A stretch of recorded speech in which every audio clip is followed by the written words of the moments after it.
Hello and welcome to Atop the Fourth Wall, where bad comics burn, and welcome to the final installment of Secret Origins Month 3.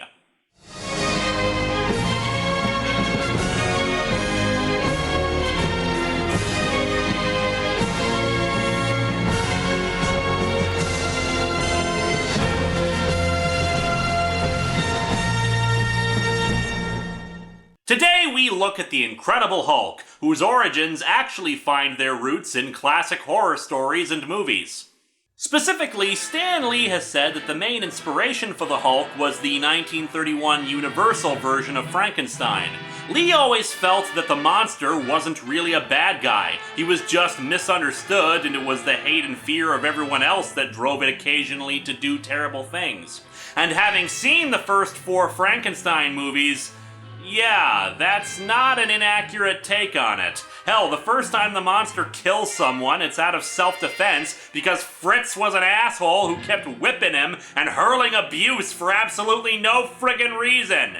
In the end, Frankenstein was wholly sympathetic. And before you start launching into the comments to correct me, let me remind you, Frankenstein is the name of the monster too. If the acceptance of popular culture isn't enough, I have the movies themselves to back me up here. Your father made him, and Heinrich Frankenstein was your father too. You mean to imply then that that is my brother? But his mother was lightning. Boom! The monster is named Frankenstein! I rock! What were we talking about again? And Hulk. Smash. Oh, right, the Hulk. Anyway, while the sympathetic monster angle was taken from the film, Lee also decided to make the villain and the hero of the story one and the same by combining it with Dr. Jekyll and Mr. Hyde, an heroic, weaker person who transformed into a brutish, stronger creature. The name itself came when Lee was writing up a description of the character: a monstrous, potentially murderous, hulking brute.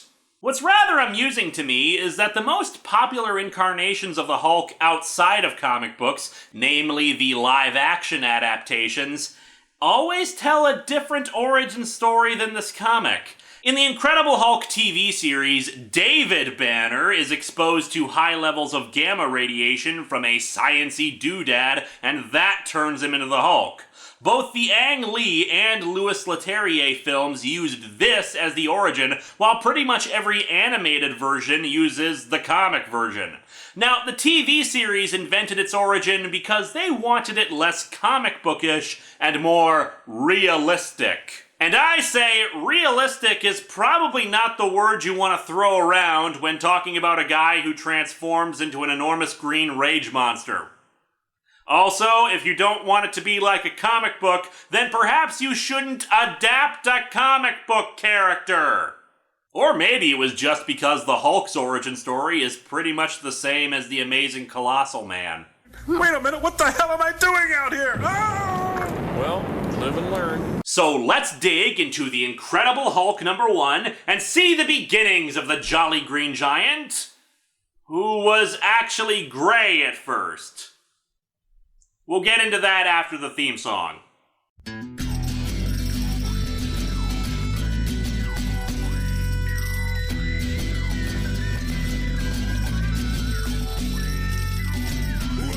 to Atop the Fourth Wall, where bad comics burn. Linkara's gonna teach you all a lesson you won't learn. Brodsky, you're not the smartest. Life out, you're not an artist. Anyone who's had a bad comic published, it could be your turn.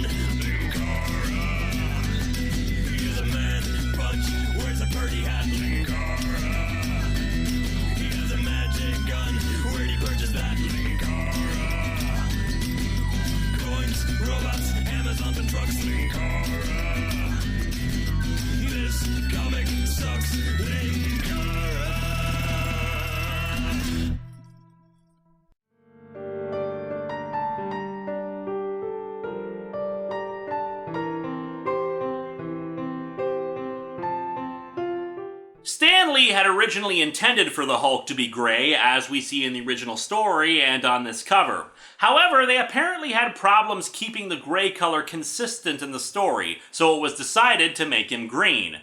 While occasionally reprints of the story have come out to change it so it's green, usually it's preserved as gray, with flashbacks sometimes suggesting that he started as gray, but later transformations had him become green.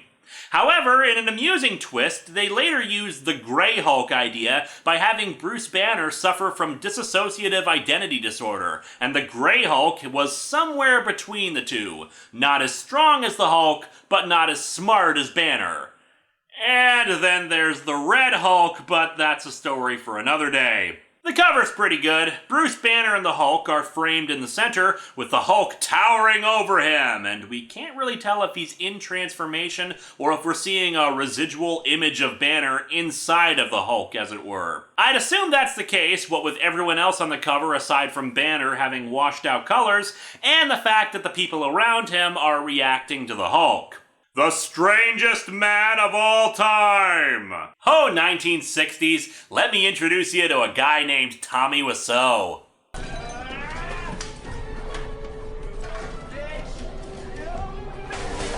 Fantasy as you like it. Well, with all the made-up science in this, I guess you could call it fantasy. Is he man or monster? Or is he both? Manster!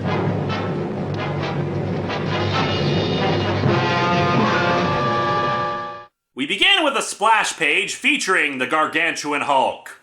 Half man, half monster, the mighty Hulk thunders out of the night to take his place among the most amazing characters of all time. Characters like Neutro, that hippie guy from Birdemic, and of course, Rock.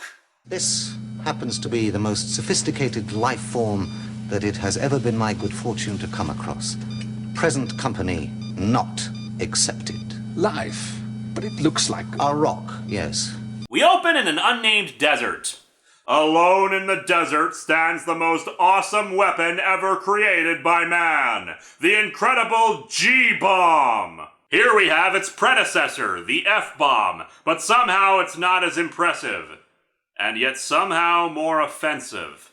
Miles away, behind solid concrete bunkers, a nervous task force waits for the Gamma Bomb's first awesome test firing. Dude, the test firing of this Gamma Bomb is gonna be awesome! And none is more tense, more worried than Dr. Bruce Banner, the man whose genius created the G-Bomb. And of course, the best way to alleviate your worries is lots and lots of smoking around sensitive equipment. I mean, it just worked out so well for Jay Garrick. Banner's compatriot says that the bomb is still too dangerous and that he should have revealed the details of it to the other scientists. Quiet, Igor. Here comes General Ross. Wait, Igor? Igor is dead. Huh. I guess the Frankenstein parallels are a bit more overt in places. General Ross enters and yells at Banner for the delay. My men have been stationed here for weeks, wasting time because of your infernal delays. Are you gonna test that blamed bomb or not? Of course, General. It's just that I must be sure every precaution has been taken. We are tampering with powerful forces. Powerful forces? Bah! A bomb is a bomb! Being a general, I assume that a pipe bomb and a hydrogen bomb are pretty much the same thing. The trouble with you is you're a milksop. You got no guts. Rip and tear your guts. When you become the Hulk, you'll be huge, and that means you'll have huge guts. Also, you'll be radioactive. That can't be good. They should have put me in charge of the test. By thunder, it would have been done by now. To hell with safety regulations! I want to blow crap up! Oh, Daddy, don't be so unfair. Dr. Bruce Banner is one of the most famous scientists. I'm sure he knows what he's doing. Shut up, the men are talking in here. I'm actually not far off with that clip. You keep out of this, Betty! This is man talk! And women can't be scientists! Just ask Mary Curie! Oh, wait. Well, you're still a girl, so I have to question your geek credentials. Oh, and by the way, yeah, I know that Tony Harris was trying to only talk about a specific kind of evil woman folk who preys on men at conventions, but got news for ya. The thing he was referring to is a myth. And even then, women can cosplay whatever the hell they want for whatever reason they want. You notice guys never get questioned about their geek status because of their cosplay. What is this I'm sitting on? Oh. It's a box of soap. Don't mind Dad, Dr. Banner. Ever since he was nicknamed Thunderbolt Ross, he's tried to live up to it. He keeps capturing Pikachus in the hopes that they'll teach him Thunderbolt, but it never works. So, what the hell is Betty doing here anyway? Wouldn't this be a top secret project? Dr. Banner tells them that they're about to begin the final countdown, which makes General Ross happy. Igor once again tells Banner that nobody's checked his work and that activating the bomb is the wrong thing to do. Banner says he has the formulas locked up in his room and he intends for them to remain there. You fool! Nobody has checked your work! What if you forgot to carry the tool? What if you forgot to carry the tool? If you made an error, you might blow up half the continent! Yeah, if that's the case, not having someone look over your decimal points might be a really dumb thing to do, Brucey. I don't make errors, Igor. Back off, man. I'm a scientist. The countdown begins, but when Bruce looks out the observation window, he spots a teenager driving into the test area. You'd think they'd have security guards to prevent that kind of thing. He tells Igor to delay the countdown while he drives out to get the kid to clear the test zone. Why don't you delay the countdown and have one of the military personnel clear the kid out? I think he might respond better to guys with guns instead of the wormy scientist. What a stroke of luck! All I have to do is keep my finger off the hold button and it'll be the end of Bruce Banner! It is a good thing that absolutely no one else is looking out the window, or else my entire evil plan would be doomed. Bruce runs to the kid, who's just sitting in his convertible playing a harmonica. You, get out of here! You're in a forbidden test area! Cool it, man! The kids bet I wouldn't have nerve enough to sneak past the guards. Yeah, you really snuck past them in your loud and obvious car. Banner pulls the kid away, who resists at first, at least until Banner says they need to get to the protective trench before the bomb goes off. He tosses the kid down into the trench. Oh yeah, a big hole in the ground is going to protect him from the fallout. I guess Stan Lee thought duck and cover really worked. Although many miles from Bomb Zero, Dr. Bruce Banner is bathed in the full force of the mysterious gamma rays. Oh my god, Huh. Gamma rays don't actually seem to hurt. Hell, I was expecting like blinding pain or something. Oh god, there it is!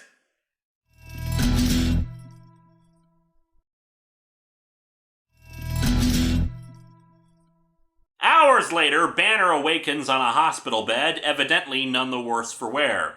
The teenager reveals that he was the one who brought him and that his name is Rick Jones. You saved my dumb life. I figured it was the least I could do for you. You know, it's a funny thing. I'm an orphan, and no one ever did anything for me before, except you, a stranger. A random stranger saved me from my own bottomless stupidity, and is now gonna be urinating neon green for the rest of his life.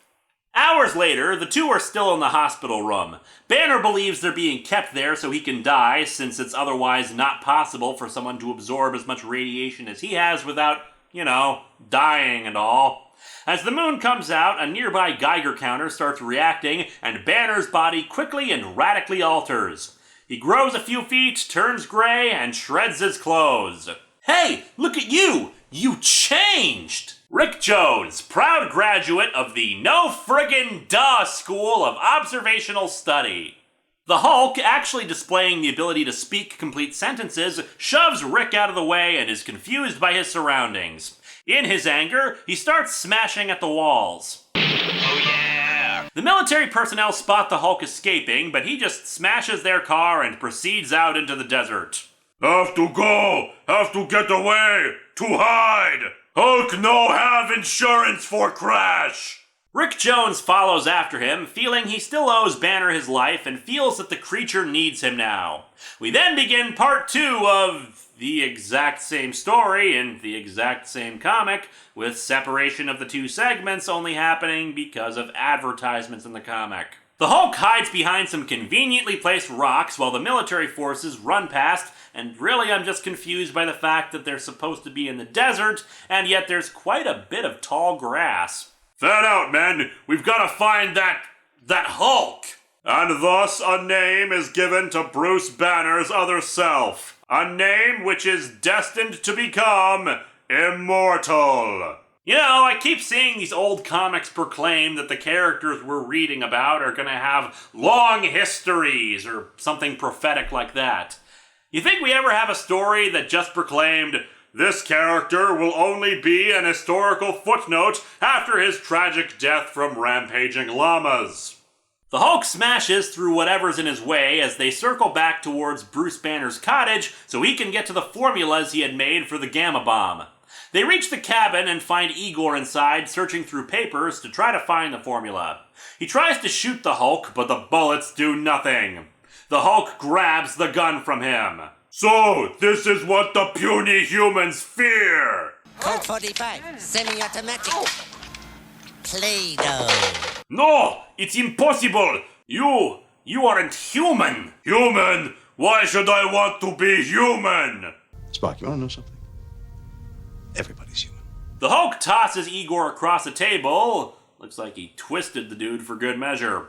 Underneath one of the beakers is a file with Banner's notes. The Hulk starts remembering that he was Bruce Banner and proclaims he's happy that he became the Hulk, since he's no longer weak, and he proudly yells his plans to, you guessed it, take over the world. Of course! He prepares to kill Rick before he can tell people that he's Banner, but then the sun starts rising in the distance. The Hulk transforms back into Bruce Banner just as the MPs rush in.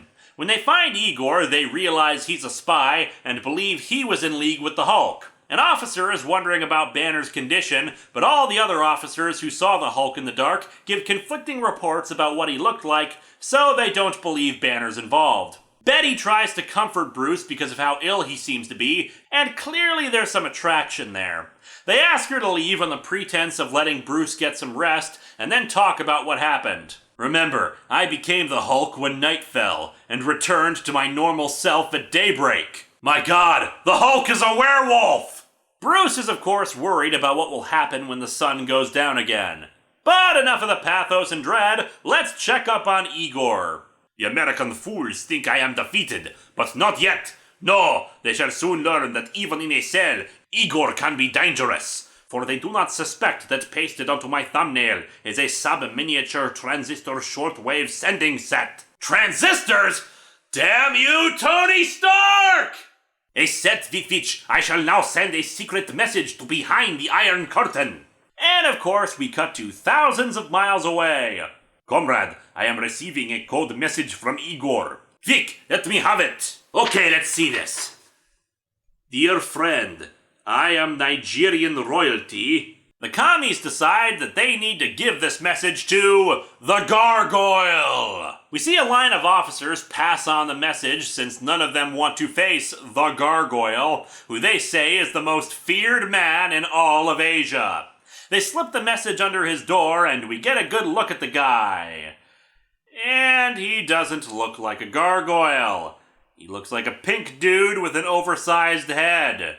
Or maybe like a pink melting potato. I don't know, maybe this is what a gargoyle looks like in Russia. Reading about the Hulk, the Gargoyle decides to kill or capture him, ordering a rocket-firing submarine for his departure.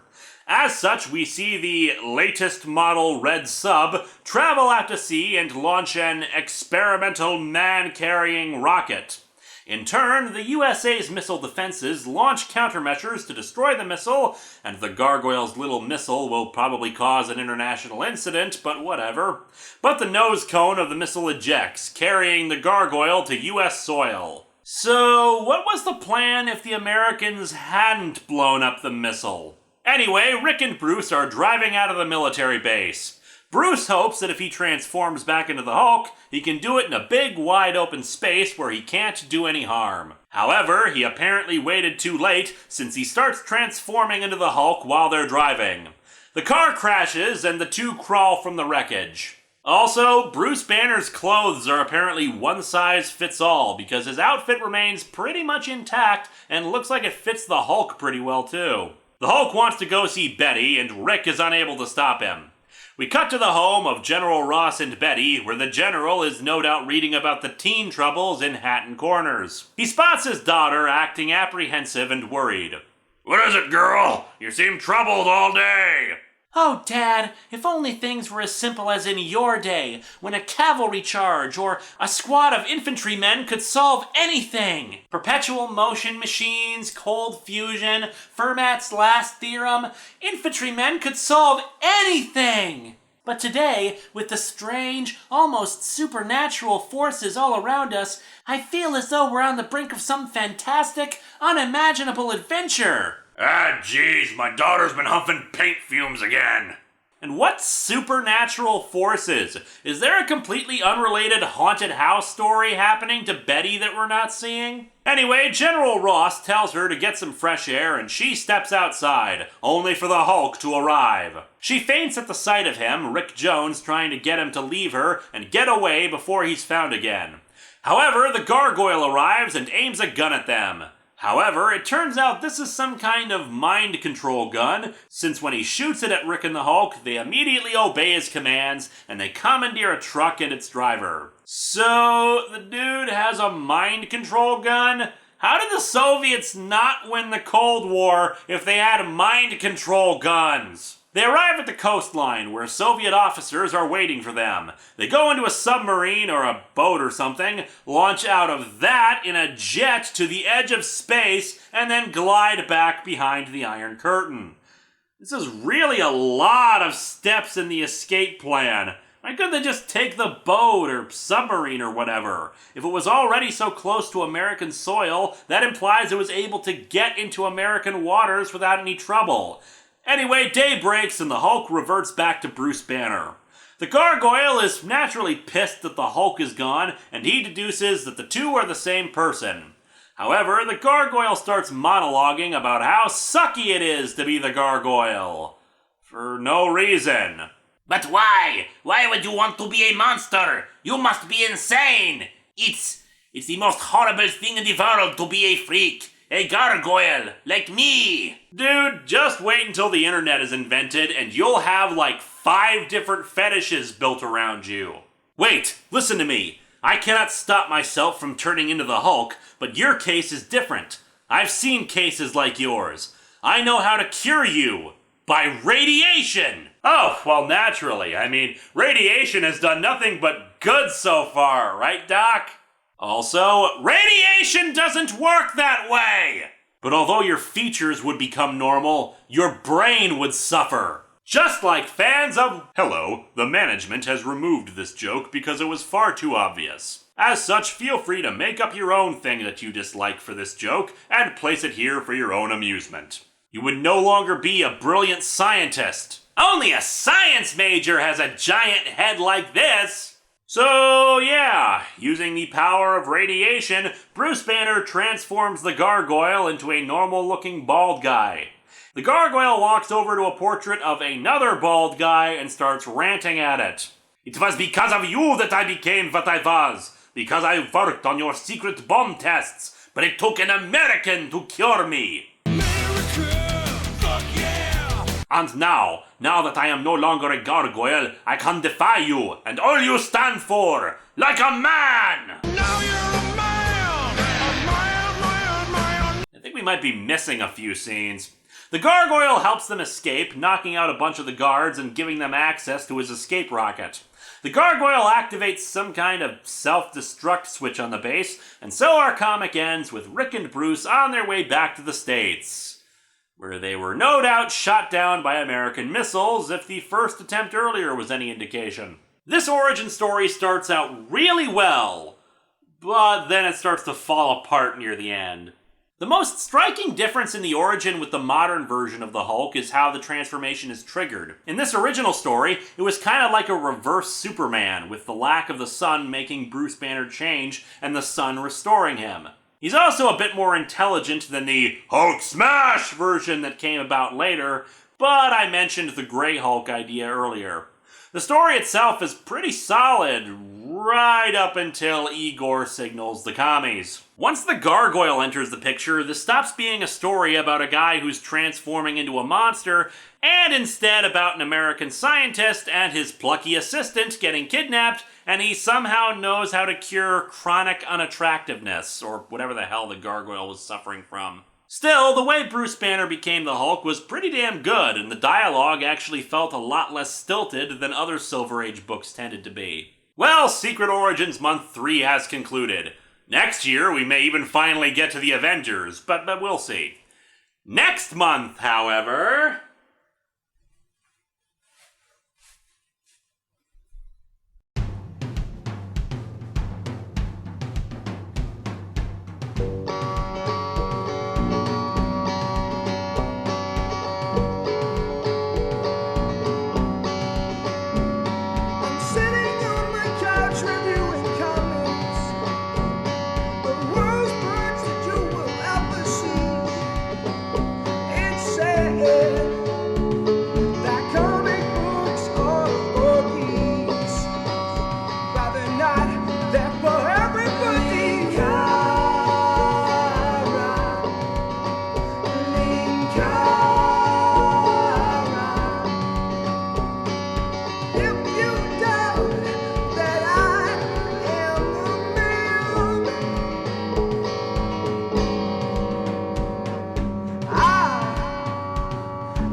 Hey Dad, I just had a horrible thought. What if both of us turned into red variations on Hulk and She-Hulk?